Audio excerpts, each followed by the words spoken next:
ಮದುವೆಗಿಂತ ಮುಂಚಿನ ನಿಮ್ಮ ಕನಸುಗಳು ಹೀಗಿರುತ್ತವೆ. ವರ್ಷ ಇರಲಿ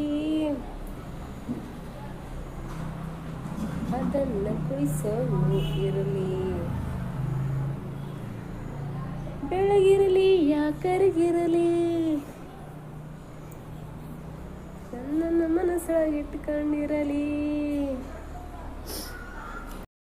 ಅಂಥವನ್ನೇ ಬೇಕು. ಆದ ನಂತರ ನಿಮ್ಮ ಕನಸುಗಳು ಹೀಗಿರುತ್ತವೆ.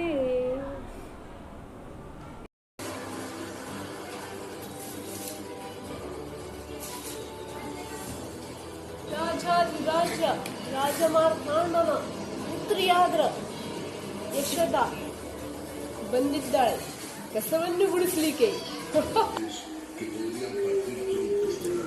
ಕಸ ಗುಡಿಸು, ಜಲ್ದಿ ಗುಡಿಸು, ಜಲ್ದಿ ಕಸ ಗುಡಿಸವ್ವ.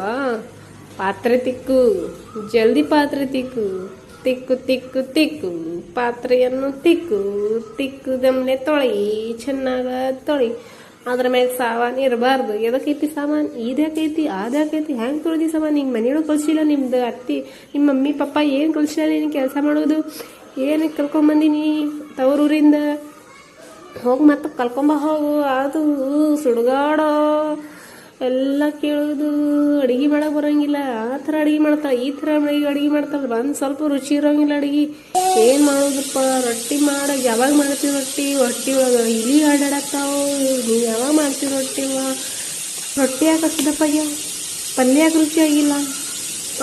ಉಪ್ಪು ಅಂತೂ ಕಡಿಮೆನೇ ಐತಿ. ಎಷ್ಟು ಉಪ್ಪು ಹಾಕಿ, ಎಷ್ಟು ಖಾರ ಹಾಕಿ, ಎಷ್ಟು ಸಪೋರ್ಟ್ ಮಾಡಿ, ಅಯ್ಯೋ ದೇವ್ರೇ ಏನು ಮಾಡೋದು? ಐ ಹೋಪ್ ನಾ ಮಾಡೋ ವೀಡಿಯೋಸ್ ಎಲ್ಲ ನಿಮ್ಗೆ ಲೈಕ್ ತಿಳ್ಕೊತೀನಿ. ಸೊ ಆದಷ್ಟು ನನ್ನ ಚಾನಲ್ನ ಸಬ್ಸ್ಕ್ರೈಬ್ ಮಾಡಿ, ಫಾಲೋ ಮಾಡಿ, ಶೇರ್ ಮಾಡಿ. ಆದಷ್ಟು ನನಗೆ ಬೆಳೆಯಲಿಕ್ಕೆ ಒಂದು ಅವಕಾಶ ಕೊಡಿ ಅಂತ ಕೇಳ್ಕೊತೀನಿ. ಸೊ ಯಾರ್ಯಾರು ಯೂಟ್ಯೂಬ್ ಚಾನಲ್ನ ನಂದು ಸಬ್ಸ್ಕ್ರೈಬ್ ಮಾಡಿಲ್ಲ ಹೋಗಿ ನನ್ನ ID ಚೆಕ್ ಮಾಡಿ, ಮತ್ತು ನಂದು ಸಬ್ಸ್ಕ್ರೈಬ್ ಮಾಡಿ, ಫಾಲೋ ಮಾಡಿ, ಲೈಕ್ ಮಾಡಿ. ಬಾಯ್.